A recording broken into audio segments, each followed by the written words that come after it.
is Notsam Wrestling. Introducing your host from New York, here is Sam Roberts.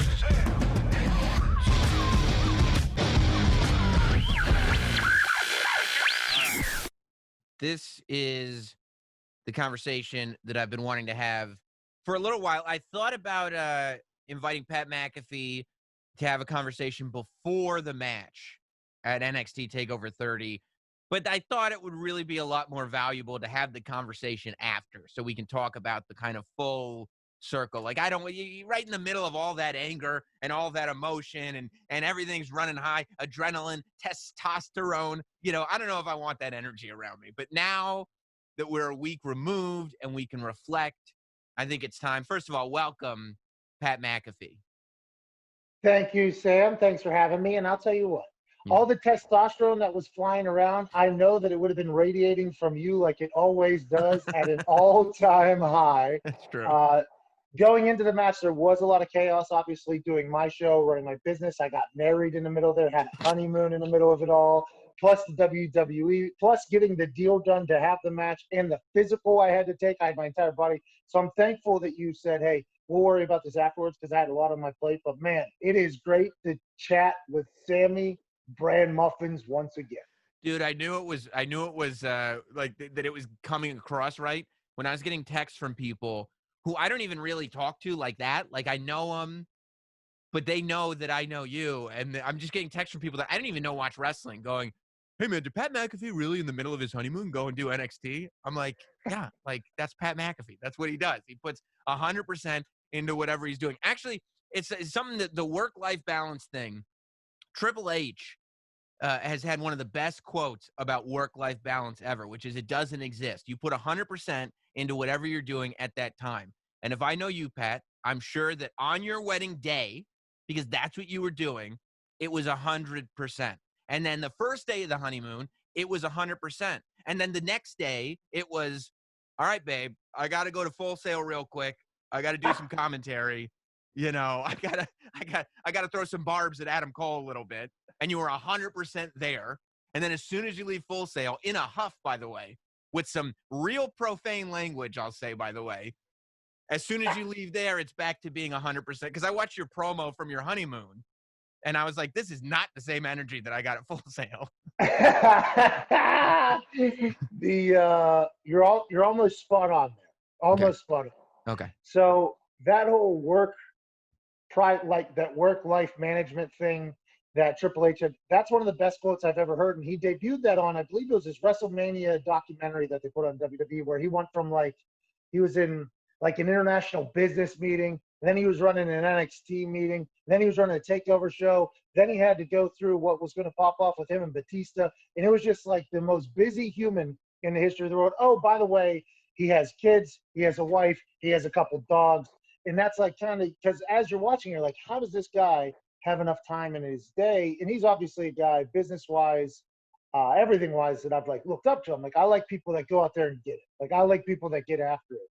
So whenever he said that quote, I was like, "Whew, I've been thinking that." Hey, I've been thinking that it's been that way my entire life. Like, how are somebody supposed to be able to focus on everything and have a 50-50 split and all this stuff? It's just not real life. So that whole focus 100% on what you're currently doing thing is just the best way to optimize yourself in any situation. It's like, okay, when I'm here, I'm here. And whatever's next, I'll be there. And that is kind of how the whole thing went. The wedding was awesome, by the way. My lady, I hope and was thankful as she said yes at the time. She did. I got in shape for that. Then whenever I get invited over to Full Sail to go make amends with Adam Cole, and my honeymoon was in Florida. I was an hour away. So I was an hour away from where Full Sail was, and I'd posted a picture, and it was like, hey, you want to make amends with Adam, or it could be pretty cool, maybe have you commentate. And I was like to my lady, I'm like, I mean, I'm only an hour away. And we got, we had dinner, maybe you go get a massage, maybe like a pedicure or whatever. Boom, I'll be back. Whole thing will happen. So that's kind of how it all plays in. I go over there. Obviously, all hell breaks loose. He ends up assaulting me with a bottle of water. I kick him, get kicked out. Mr. H kicked me out of it. So the same man that invited me there on my honeymoon is the same man that was pushing me the hell out of there. And then obviously the next morning I get up he says some very rude things about me before making a challenge. And then, so now it just kind of all goes into fast forward. Right. And it was all a blur. It was literally all a blur, but so much went into it there. And I enjoyed the hell out of the entire process, except for losing, obviously. But the entire process, other than that, I enjoyed the hell out of it. I could see it in your eyes. And I mean, this is not like, kayfabe, not kayfabe. This is just Pat McAfee, right? Because at the end of the day, you're not a wrestler. I mean, you are now, I guess, because you wrestled. But 2 weeks ago, you were not a wrestler. So it's not like you've been trained on how to behave in character or whatnot. I saw the change, like, behind your eyes. And when you cut the promo in the ring, which I think is when you finally sold fans on this idea of what was going on, I could see that the sort of, it was just a funnel straight through the mouth. There was no, when you were talking about making $1 million in 7 different professions and all this stuff, I was like, this is just straight shit talk. There's no filter here. There's no, there was no run through before this. There's no script. This is pure emotion and fire coming out of this guy right now. It's very interesting because you hear about the WWE, like, making everybody say whatever they want them to say and do whatever you want to do, and you have to, or do what they have to do. Like, people, for me, this entire run, and now granted, it kind of popped up out of nowhere. A great situation happens. Let's take advantage of it. But me going in there, I get there, you're like, all right, just kind of go in there. Then you guys will have your face-to-face or whatever, And I'm like, all right. I was like, am I allowed to ask for a microphone? They're like, yeah, you can ask for a microphone or whatever. I'm like, okay. And I was like, anything else? Like I was almost asking them, like, you guys want to tell me, like, what I should be saying here? And they're like, yeah, you just go ahead and do your thing. So when I go out there, there was a moment there where I had thought about what I was going to say, but I didn't know how I was going to completely piece it together. Like, I was like, for 33 years, I've wanted to cut a promo. Right. So I might as well go out there and just cut a fucking promo. Like, that's what I was like, listen, I'm just going to go out there and cut it. Let's go ahead and do this. Yeah. And it was a lot of freedom, obviously. And to be honest, I'm not a good enough actor. So, like, I'm not a good enough person to, like, write something up that wasn't real. And I thought back to, like, Rick. What really made me laugh was realizing that it was just you, like you weren't in some space, because there was this one moment that nobody caught, but I caught it immediately, because I'm like, oh, I wonder if Pat is going to, like, go out there and pretend that, like, he's better than all the wrestlers. He's going to be this, like, athlete character. And the first thing you do, you walk out there and you're looking at the fans, or, the people that are in Full Sail that are booing you. And I heard you on camera. You're just like, what's up, Boogs? I was like, okay, this is just Pat. Boogs you see his ass. He's like 375 pounds of muscle now. He's just shredded. And I'm walking in, and obviously I would assume if there was some sort of walkthrough, I would have noticed where Boogs is going to be standing. Boogs is standing. I'm happy you noticed that. He's sitting there, like, trying to boo you because he's like, yeah, the wrestlers don't like this guy. And you're just like, what's up, Boogs? What's up, Boogs? Good to see you, dude. Then there was somebody told me I sucked or whatever in the middle. Yeah. Oh, you suck. Shut up. I couldn't help it. I just couldn't help myself. By the way, it's not like these are just fans. These are people that are there at the Performance Center. Like, you're going to see them again. And you're just walking into their ring. You know what I mean? Like, go ahead and take in one of the high-profile TakeOver matches while they're slaving away at the Performance Center. They're booing you, and you're like, no, you suck. Yeah, I used to shut up. I did, that was a big thing, though. Once it kind of all settled down there on my honeymoon, and Triple H makes the challenge, I accept it, the whole thing. There was more than numerous nights where I would lay down and be like, I cannot believe I am getting a spot on a TakeOver. Just because TakeOvers, notoriously greatest wrestling shows on planet Earth. I was very lucky to be alongside you and Charlie to do the kickoff shows, to lead into those. I was very lucky to be in the building for a lot of those things and feel the energy. So there was a lot of moments where I was like, people are going to hate that I have this. Like, people are going to hate that I am at this TakeOver. And I understood completely why. But I've been hated by people for a long time. So I was like, I'm just going to go ahead and lean into this one. I don't really care much at all. Yeah. And I mean, at the end of the day, if you perform, because people were asking me, do you think that Pat's got heat on him for the position that he's in? And I'm like, look, I mean, I think at the end of the day, anybody that's got any sense will look at Pat's performance, and that will dictate whether or not he should have been on a TakeOver show. Like, it's one thing, like, yeah, of course we can it's good to get on ESPN, right? It's good for the extra exposure. It's good to get on Pat McAfee show and like let this whole thing play out and get that extra publicity in for TakeOver. But at the end of the day, it's the match. It's your performance in that match that's going to dictate whether or not you should have gotten that spot. And it felt to me like that conversation ended after the match. Like once the match had happened, people were not sitting there going, well, I don't know why Pat was on that show. It was like, oh, Pat was good. Even the people that were sitting there, I mean, the most critical experts, the experts that couldn't figure out what was going on, right? And they were sitting there criticizing that this was happening at all. Even they, because I would go back and listen to all of them to be like, okay, let's see him backpedal. Because there's no way. I mean, after the match happened, I was like, there's no way. And so, and they go like, no, it was good. It was good. No, it was good. It was good. And but they always prefaced it with, I didn't understand it. I didn't understand, but it was good. Like, because I was doing the same thing, by the way. Because just like you, and I mean, obviously, I have a show every day. I'm just a sports talk show host, right? So wrestling doesn't make its way into my show on a daily basis. So I think a lot of people just assume like, oh, since I don't talk about wrestling every day, I'm not a wrestling fan. But I follow all the people you're talking about right now. Like I enjoy like the behind the scenes drama of wrestling. I enjoy listening to, the smarts and everybody like who knows like I enjoy that. I always have, always will. Even if I can't keep up with the shows, I at least follow the wrestling community enough to know what's going on, who hates what, how, who's doing. So like as soon as this thing was announced and I saw everybody just got out these shovels and just buried me for it, right? There's people like, he's not even famous. I don't even know who this guy is. It's like, well, I've been on the fucking kickoff show for like 2.5 years. Are you an NXT fan or not? So that's one thing I have a question about. I listened to one that was like talking about how that you're not famous at like they're like, I don't know, man, his radio show, I was looking at the YouTube hits. He really doesn't get that many hits. And then he comes on and they start this angle and he was on commentary for too long. And then nobody knew the storyline anyway. And I'm like, well, these are all these criticisms are canceling each other out. Like even if the criticism was nobody knew the storyline, that's why he was on commentary for 20 minutes. He was explaining what was going on. It was very, very, the whole process was awesome, but I'll tell you what, the fans, I knew they were going to hate me though. Like I knew everybody's because being a fan who has watched outsiders come in, I've always hated them, right? And the WWE has always put them over like, hey, look who's here. Like it's always like they're the good guy, they're the good guy. But I knew as a fan, like I always hated these people because I think in my eyes, I was always like, I'd be better than those people in there. Is that what I always thought?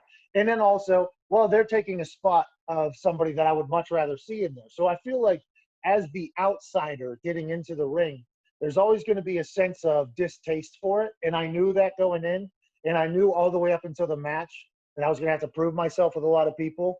But what I really wanted to do is I wanted to end that thing with one swing. I mean, I wanted that thing to be over. I want Adam Cole's head to explode off of his body about 30 seconds in after I walk back and forth, pace, bang, bang, blow his head, soul off his body. That's what I wanted to do. But if it lasted longer than that, I wanted everybody to know, like, hey, I respect what goes on in here. Like, I understand how this thing goes.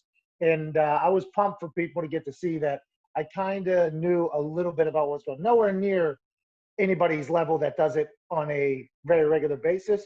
But I was happy that we put on a fight, a show that people like to watch and be like, hey, that's going to hold up, I think, in like 5-10 years from now. Yeah, and that you did the work to actually get to a place where you could hang.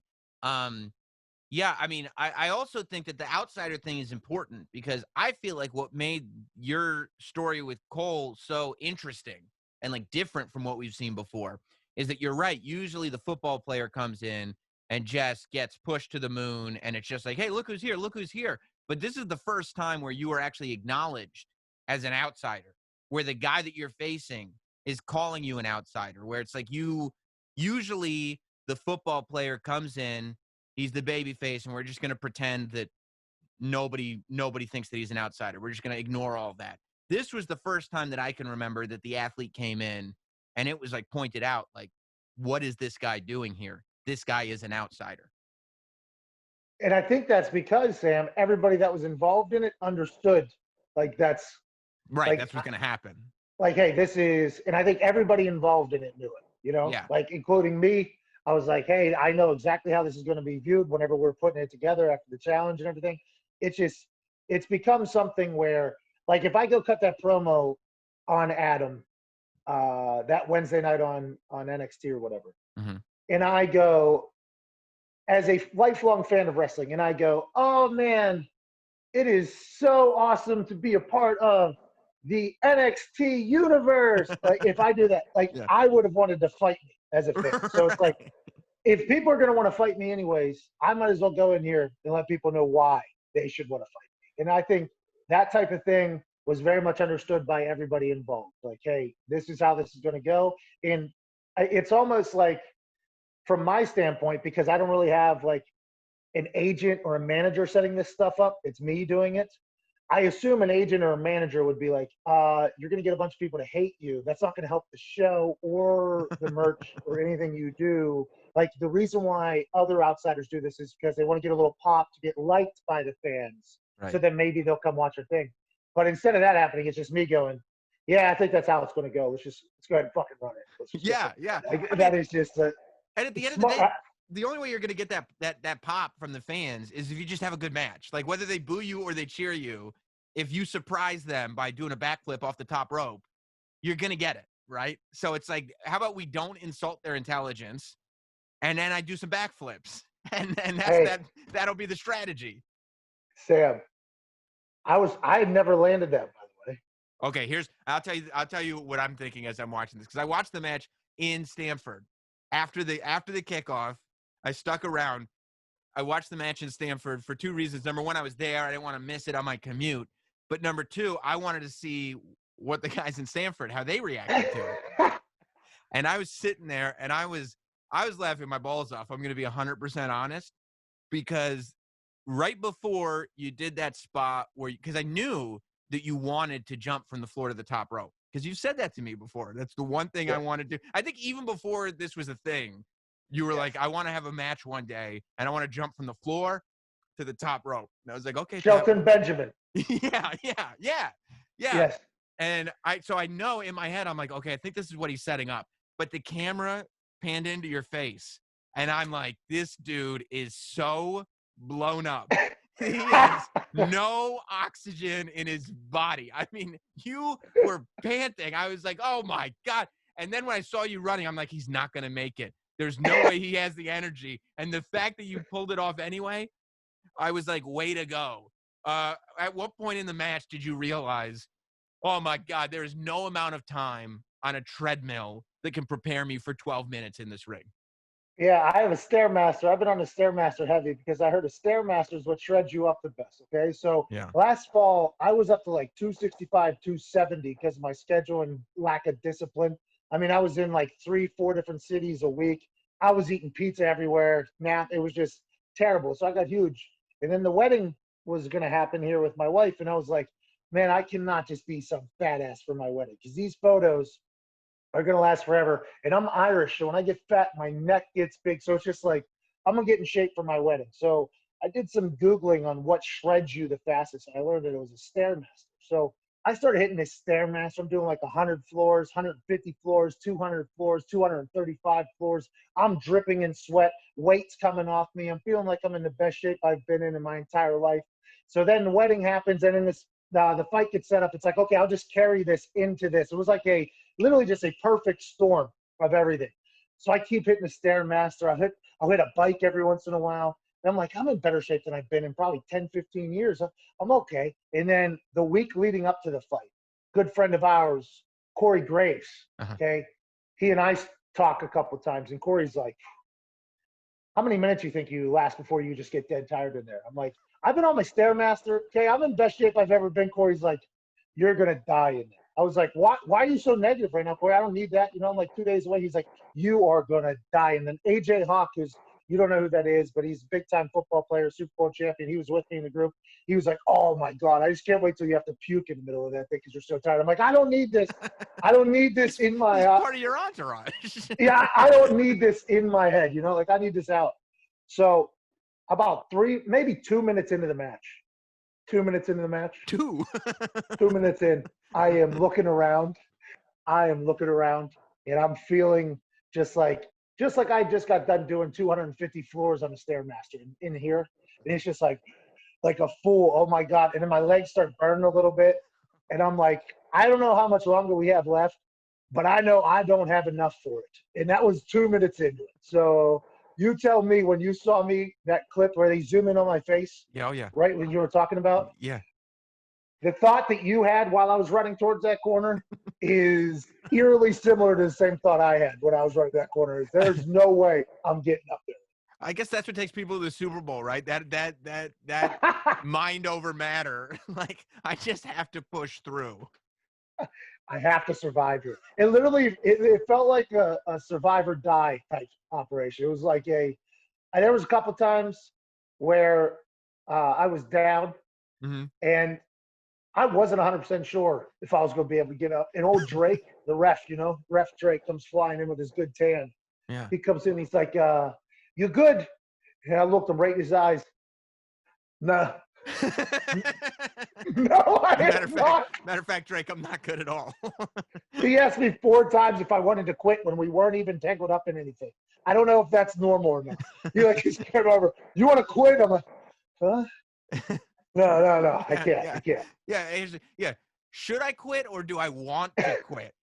What's the question, Drake? Yeah. It was fun, man. It was a lot of fun. You need that in your life every once in a while, though. You need like one of those mental toughness tests. Like, hey, Yes. can you tough it out? Now, if that all goes sideways there, probably regret the decision. But Mm-hmm. I think every once in a while you need to have that conversation with your mind on whether or not you can push through something it doesn't want to do.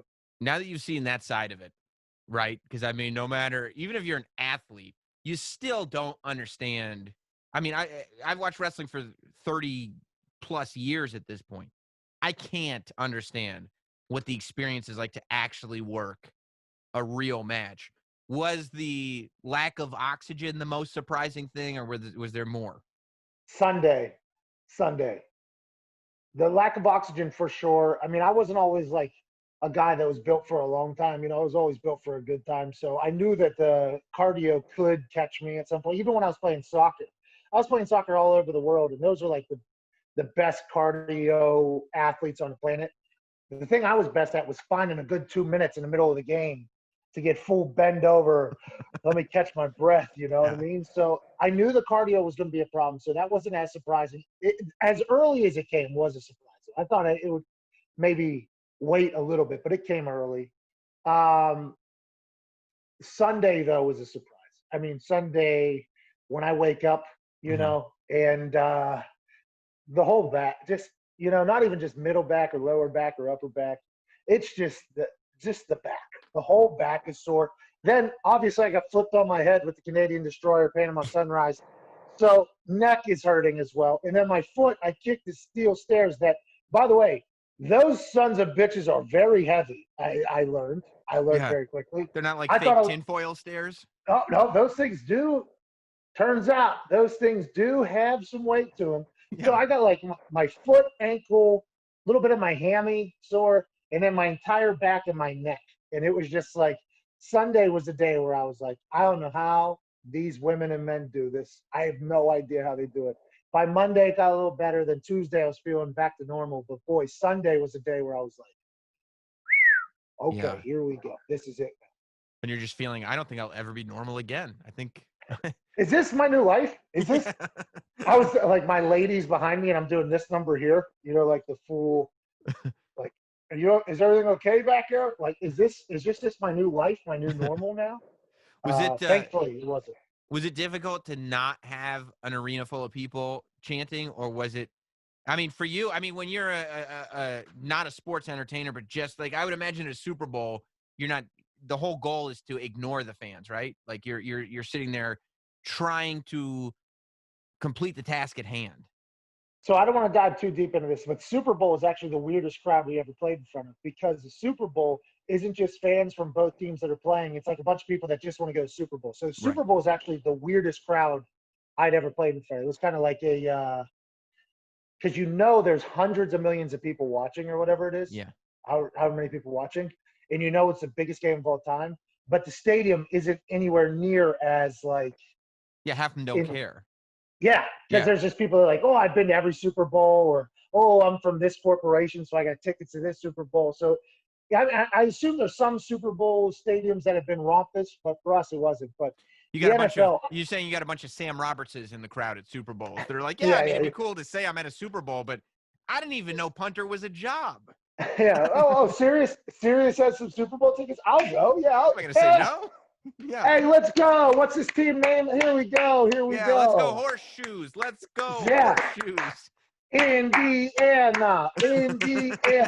No, so, but football-wise, I've been in front of some awesome crowds. You know, like I've had a chance to be a part of some games. Now, I just ride coattails in all these, obviously, as a punter and kicker, these things. But we played in Houston a couple times where literally your ears hurt after the game. Like, it's like awesome, you know? And I've never been somebody that tried to block it out. I always like enjoyed that there was people. Like, I always enjoyed people were there. Then I did stand-up. I got a chance to do a 6,000-seat theater and stand-up. That was just awesome. It was just like a wave of humans. So I've always enjoyed the interaction with people, like the immediate reaction. I think that's why I like Twitter so much, is because it's like immediate reaction, even though you can't see the people. So I think it was a benefit for me getting to wrestle my first match without the incredibly insane fans. I mean, because the NXT fan base is part of the show. I mean, they are a part of the show, especially with being in those arenas. They are a part of it. So I think if I was a wrestler who had all those moments in front of those crowds and then I had to go to no fans to what it is now, I think that would be a lot tougher for me mentally to handle, just because of me being a little bit weaker in that standpoint, because I want to perform for a crowd. But since it was my first one, like, I feel like I was very lucky in that. Like, I had no other thing to compare it to. But I got a message from a lot of wrestlers that were like, oh, can't be a one-off. You have to do that in front of a crowd at some point. You can't. You have to be able to do it in front of a crowd. It'll be a whole different ballgame. I'm like, I don't know, man. It's pretty awesome with that. They're like, no, you have to do it in front of the crowd. So I could assume it would be weird for people, but for me, it was just like first time. I don't know anything else, you know. Did you see yourself as a wrestler or a football player that was wrestling? Because like I had Ron Funches on the podcast a couple weeks ago, and I was asking him about you, and he was like, "It's great, you know, because it seems like Pat McAfee is not so much Lawrence Taylor," and I said more like Steve Mongo McMichael, and then Funches said, "No, Kevin Green." I was like, "Okay, Kevin Green, who wrestled like 3 or 4 matches for WCW." Did you start going through like, here's the football players that have wrestled, or did you put football player out of your brain and go like, I'm gonna be inspired by wrestlers that I grew up as a fan of? Yeah, I no offense to LT or, hey, listen, Mongo is a legend in of himself. I mean, he is Have you more seen relevant. the memes?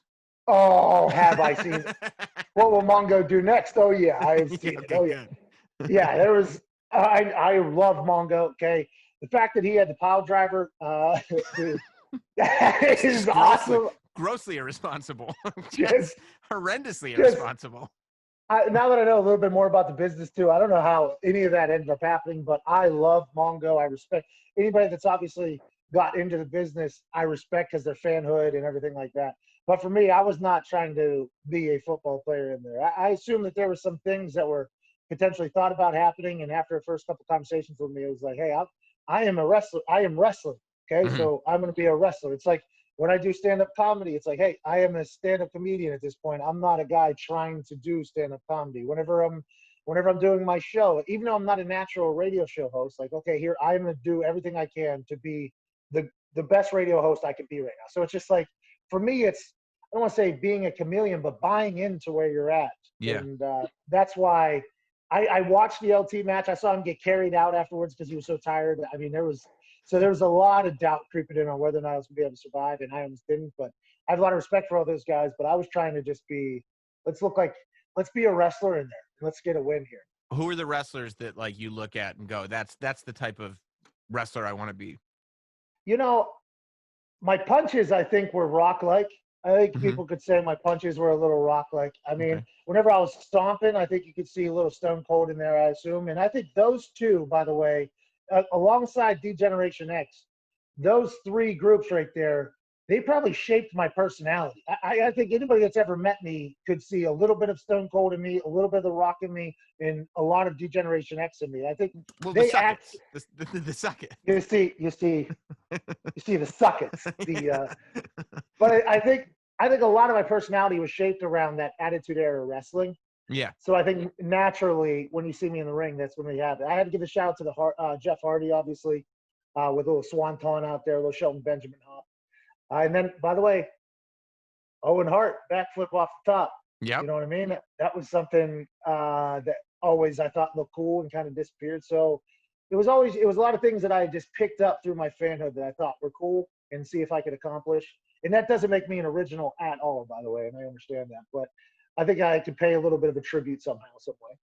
Yeah, I was actually thinking after everything. This was only like in the last couple of days. I was like, man, I remember 2 years ago, and it was like probably to the day, sitting down with you and going, "You don't need to quit, Pat." You're like, "Nope, this is my last show. I think I'm done. I think I have to quit. This is the last one." And this was not the "I'm gonna quit WrestleMania." This was before that. This was 2 years ago. TakeOver Brooklyn SummerSlam weekend. You deciding, and I think it might have only been your second show. Oh yeah. Right? Because wasn't that WrestleMania the first, maybe third? I think it was third. Yeah, because there was a takeover, I think, in between. Okay, so it's like the third show, and you were legit. I was like, "No, Pat," and you're like, "Nope." You almost didn't do that show. You wanted to call the plane and get out of there before the show went on because you were inebriated the night before. I was embarrassed. I was so embarrassed. I was like, I got to get out of here. I can't talk to any of these people. I'm fans of all these people. I like all these people. And now I'm hearing a story about me getting carried out, puking, Mark Henry having to drag me alongside Sam Roberts to the thing. And I'm starting to see pictures now of me showing up at different events from the night before. I'm like, I don't want to see any of these people ever again. I need to get the hell out of here. Sam Roberts is like, "Oh, Pat, I forgot to tell you about this last night. You did this also, but don't leave. Don't leave." I'm like, "Sam, I am so embarrassed right now. I'm getting the hell out of here." There are places that I just will never go. Like, it happened. Like, there are places I'll never go again. I pooped my pants as an 8-year-old at this one restaurant in Plum, where I grew up. Still haven't gone back. Can't do it. So, yeah, I thought about that too. I talked to Mark Henry about that literally week of. I'm like, "Hey, Mark, you think that night where you picked me up like I was a toothpick around New York City and just carried me around after I puked or whatever, you ever think, you know what, this guy, this sack of bones over my body, he's going to be wrestling in a takeover one day? Did you ever think that?" And Mark was like, "I knew you were special." He said something like that. What a night. Yeah, but aren't you glad you didn't quit? Yeah, I'm pumped. I'm so lucky. I don't know. The whole week was stupid. We called it Fight Week. We're down in Orlando, and there was a lot of like reminiscing going on. Text messages from friends of mine from like high school that I'd been talking about doing this. College, I'd talk about doing this. In the pros, different teams are different players that I've had on the teams throughout the years, where maybe they were with the Colts for like 1 year. It was my second year, but we got tight and then they left. I got so many text messages and DMs from people that were like, "Hey man, you've been talking about this for a long time. Enjoy it," they'll say. Enjoy it.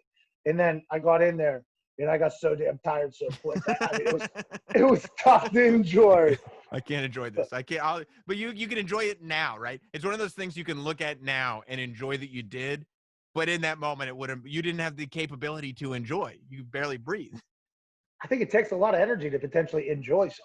Yeah. And boy, I did not have a lot of energy. But it was cool, man. There's been a lot of hindsight here the last couple of days, the last week since it's happened. It's just, I lived the dumbest life of all time. The dumbest life of all time. It's no question.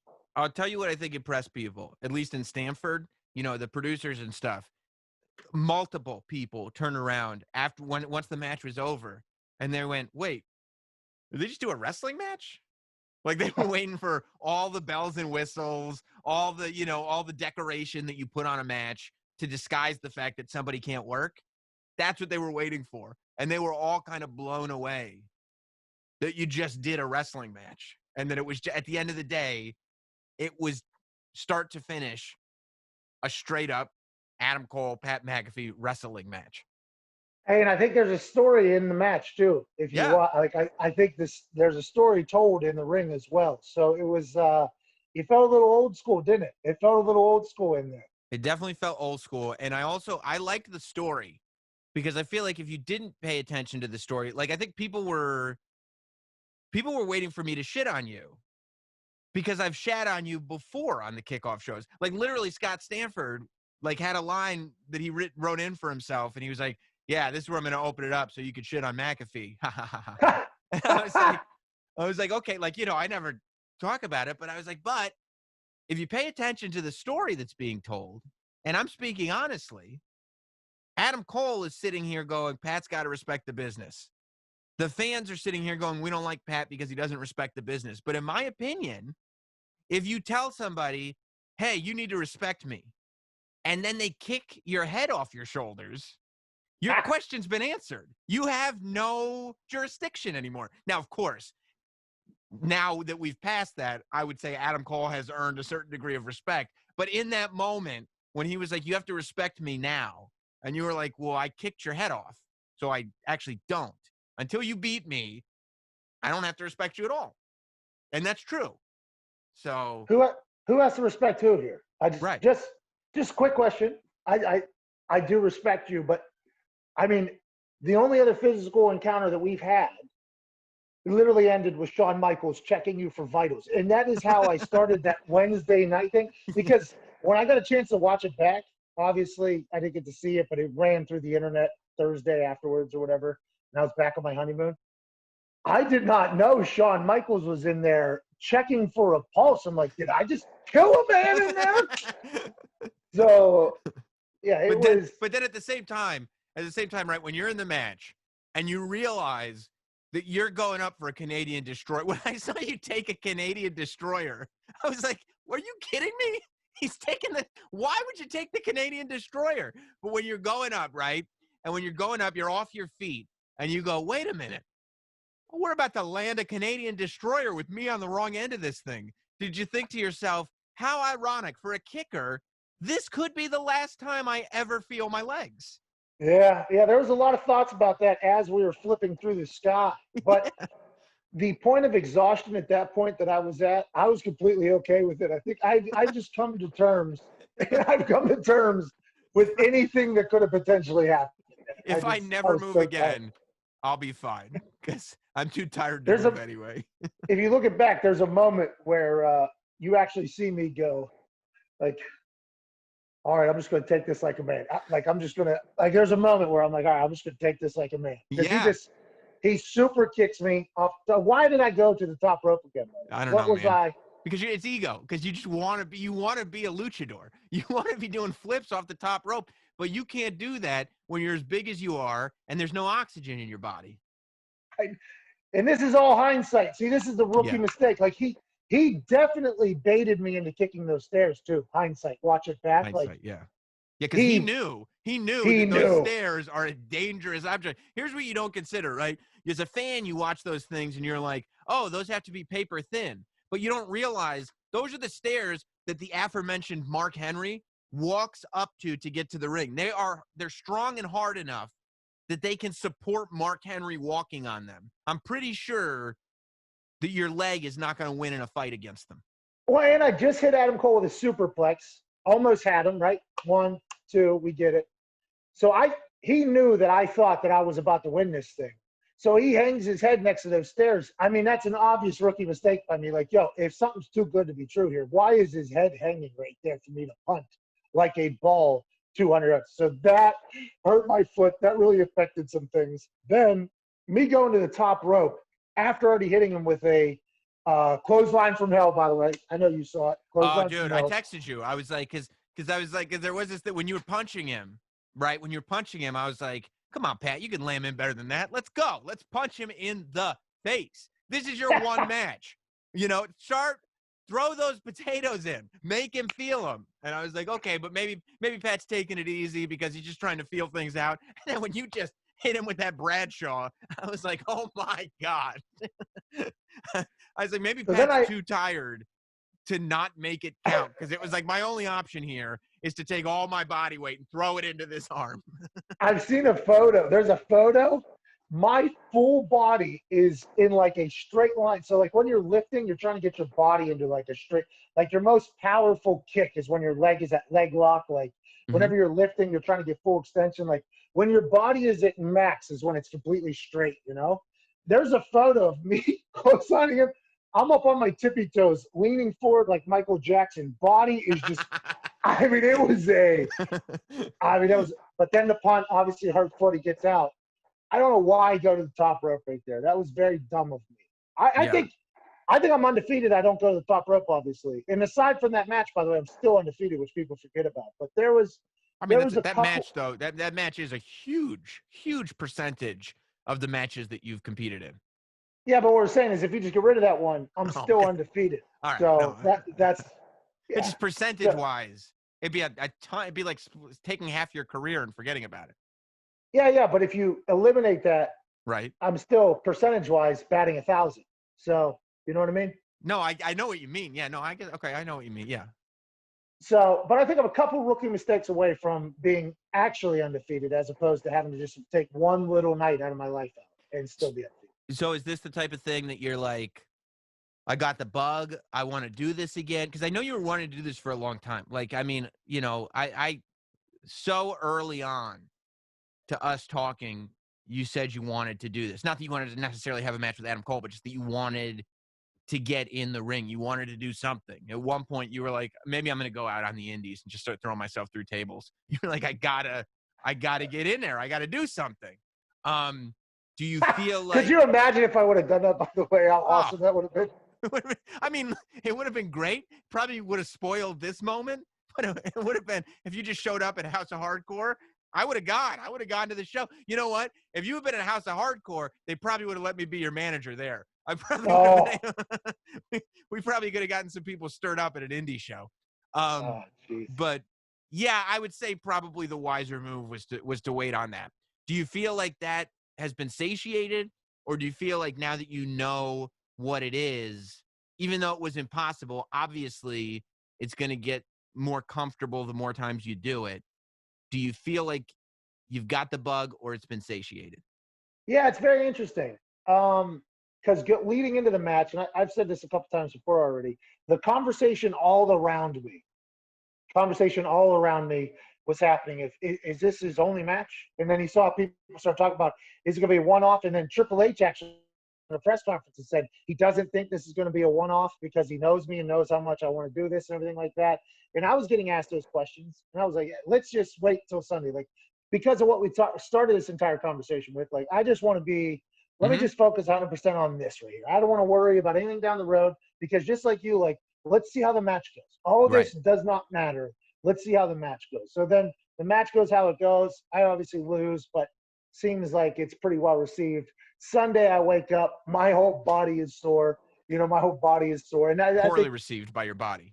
The body did not like the match as much as it seems everybody else did. But the body was sore. I had this awesome cheat day. You know, my lady put together one of the best cheat days I've ever had in my entire life, a la The Rock, who is yet to comment on the post. That's a bummer. Troy Aikman commented on it. Adam Schefter commented on the Sports World. A lot of people commented on it. The Rock, Terramana Tequila, not involved. Not going to talk about it. So a little bit of a buzzkill, but The Rock was the motivation for the cheat day, so he already did his job. Okay. All right. So I have the cheat day. The Indy 500 is also that day. Watch Indy 500, then SummerSlam. So like the day kind of rolled by pretty quickly, and then Monday I got my show now, so I have to do my show, and we're so talking about the reaction and what's going on in sports that I hadn't even thought of the future until after my show, where I have to do a couple interviews or whatever that were set up by the WWE. And the only thing they wanted to know, literally the only thing anybody wanted to know is like, are you going to do this again? Are you going to do this again? What's next? What's next? And at that point, I was like, I have no idea. Like, hey, I have no idea if I want to. I have no idea if there's anything else available. I am not under contract right now to do anything else. Like, I'm not sure. I loved what I was doing in there. I wish I would have won, but I love what I'm doing. And now I'm at the point where it's like, if something popped up that it was presented, I think I would definitely want to see if I can last longer than 2 minutes without getting dead tired again. You know, like or if I can end because I lost. You know, like that's the problem, Sam. Because of your percentage game you just played to me earlier, where I could say like if I would have won that, I would assume you're never seeing me again, right? Because why would you? Right. If you do that. But since I lost, I think my thought, and I'm starting to lean towards like, if an opportunity presented itself, and I could get back in there and do something awesome, I think I would do it. But that situation has not been presented. There's been no conversation. But I am definitely very much open-minded to the thought of it. I don't know about my wife, but I know for me for sure. Well, yeah, maybe if you start like shitting on somebody, then like maybe you'll have another match in 4 years or something like that. Well, that seems like that was out this Adam Cole thing. We kind of laid the blueprint for that type of thing here for like the last 3.5 years. Right. You know what I mean? Right. That's the blueprint. That's the Right. blueprint. I like that. I like that. So your wife was your wife a fan of what you were doing, or was she kind of cringing the whole time and worried about you? We watch a lot of wrestling together, you know, Yeah. so she's a wrestling fan. I think there was obviously moments where she was very worried about what could possibly happen. Yeah. You know, I don't want to say she didn't love the honeymoon trip to Full Sail and then the honeymoon get up interview, that whole thing. I don't know if she loved that necessarily, but she's been on my team. She's been on board. She's cool with whatever. She did get worried though that I was going to get hurt. We don't have kids yet, so she thought about that, I assume. So, I mean, there's always those real things. But I think now that I've shown what I can do in there, not only to the humans out there, but to my lady, I think she has a little bit of a different thought process potentially. You know, you brought up Mark Henry, and it blew my mind. I don't think this got enough traction. I have tweeted about it multiple times now. I've told people about it. I couldn't believe when you asked that man how much weight he's lifted. And when he said, I did a 940-pound deadlift, and then he said, without straps, I went, what? So his hands could hold 940 pounds. His hands could just hold that, first of all. That's a car. It's a car. I've never look. I have done deadlifts before, Pat McAfee. I'll tell you that. Really? And I've not anywhere near 940 pounds. Not even a fraction of that. I mean, I guess technically a fraction of that, but a very small fraction of that. Yeah. Percentage. But I've known what I can do with no straps and what I can do with straps, and they make a huge difference. Huge. Yeah. Yeah. I'm a high confidence guy. Okay. So whenever, like for instance, in the NFL for kickers and punters, you get balls to practice with.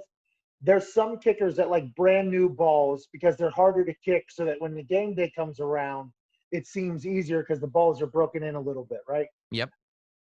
I was not that dude. Give me the beat up balls in practice. I want to see these things fly. Like I want to see balls fly. Like I'm always like I just like to see success. Like that keeps me going. It's like my type of thing. So anytime I would lift, whether it was hang clean, deadlift, I'm always using the straps just because It's like, hey, this thing gives you such a larger advantage it's crazy. than if you're not to use it. It's like I don't want to say 2x because saying that he can potentially get 1,800, but whatever it is, it makes it so much easier. Whenever he said no straps, my jaw almost dropped out of my face. I was just like, are you kidding me?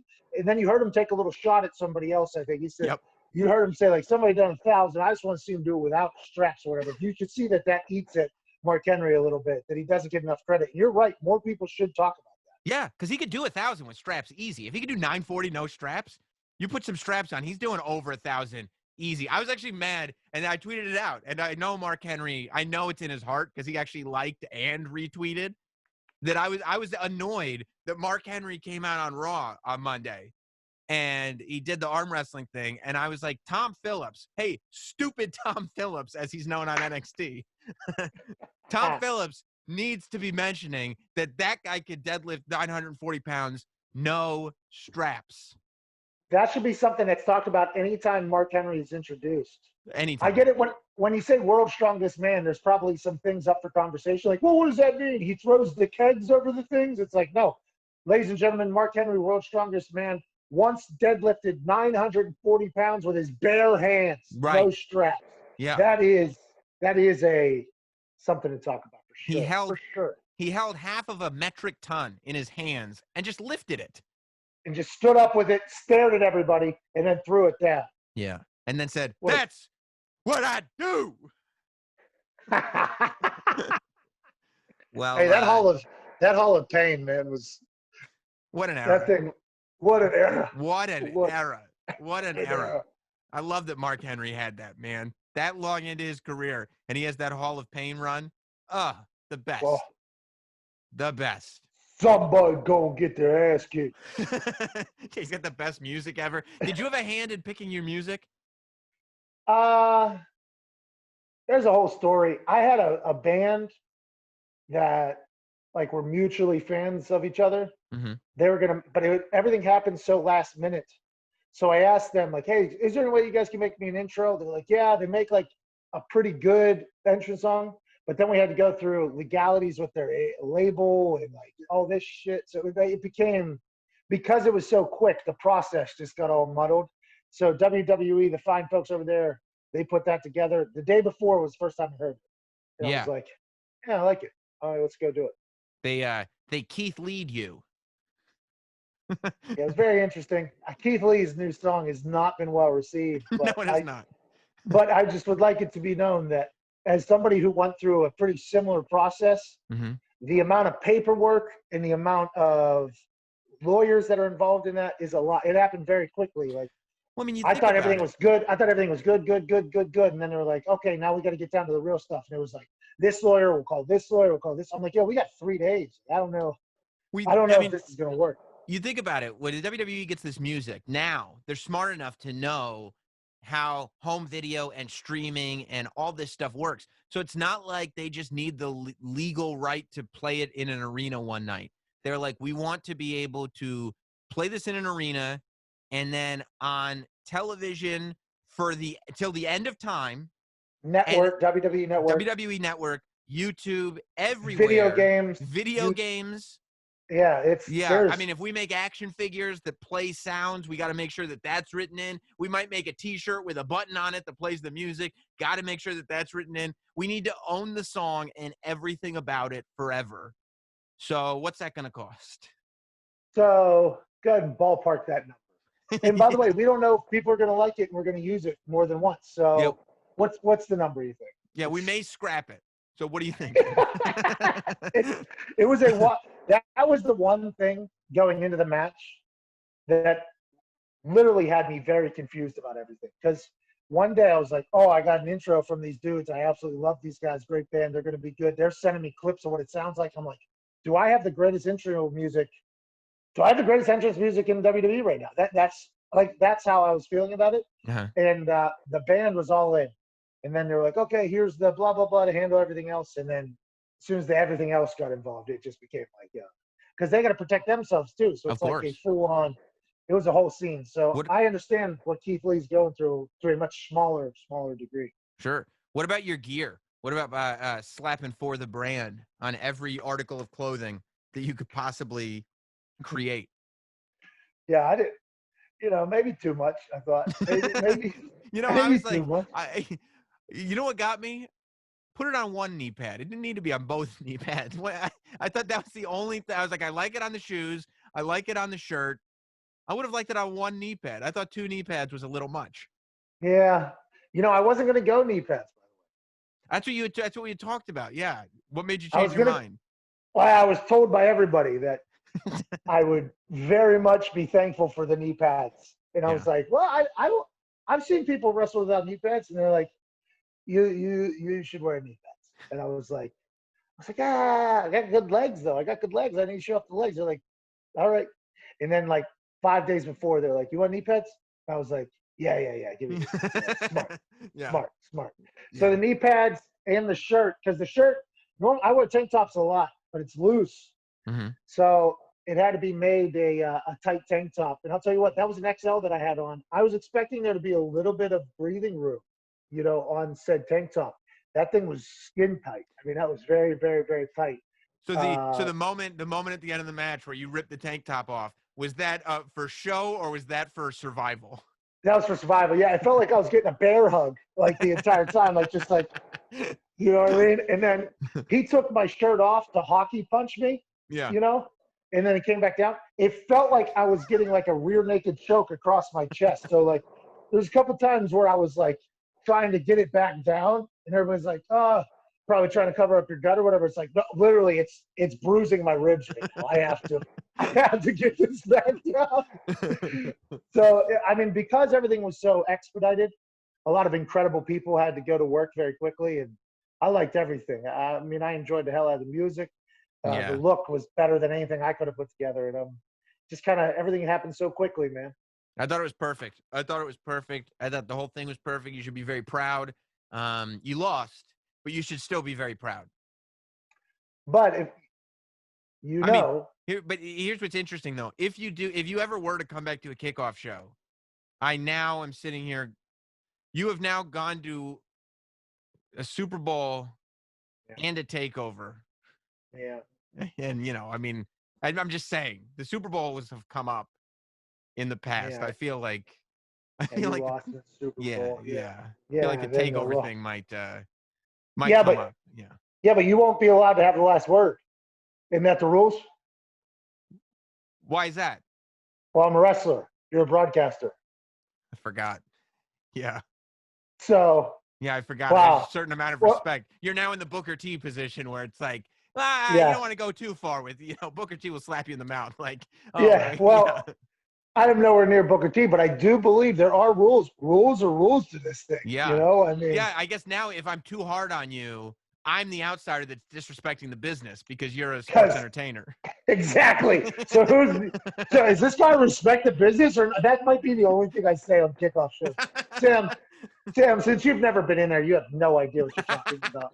You got to come back to kickoff now. There's too much there. There's a lot of meat on the bone. Well, Pat, thank you for making the time. I appreciate it. You got a busy life, so I appreciate it, man. No, I was looking forward to getting a chance to chat in the Notsam studios with the last professional broadcaster, Sam Roberts. I appreciate it. I think I'm coming over to Sirius, by the way, bro. Yes, I saw. You're coming. Do you know what channel you're going to be on yet? It was I have not signed anything yet. It's been like so my issue is the internet starts getting like inklings of things that are going on. They start reporting them. Yeah. And I'm always like, well, if it's already being reported and it's about me and I have a daily show, I have to talk about it. Like, sure. Because then I'm running from it. Like if I don't talk about it. So it was being reported that me and Sirius were close to a deal or whatever. And I guess we were close to a deal, but we had not agreed.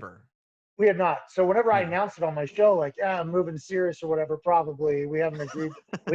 That caused quite a stir, I guess. But we are inching. With Sirius, they were like, Pat. With my people, with Sirius, I think there's a lot of people are like, what was that all about? It's like, it was on the internet. What do you want me to do? Not talk about it? Then I'm a coward? I'm not a coward. Okay, I'm going to talk about stuff. So I think I'm coming back to Sirius. I'm not 100% sure. It feels like we're close, but I don't know what channel yet. And as soon as I do, I'll let you know. Yeah. Please do. I think a couple smart things you're doing. Number one, coming over to Sirius so we could be tag team partners over on Sirius. And number two, I saw in the analysis that you had your guys do an analysis of your TakeOver match, and you hired WWE super producer Mike Mansouri so that Mansouri could come on and be like, well, speaking as an expert, the guy who pays me did great. Like, I was like, come on. Mansouri is bought and paid for media.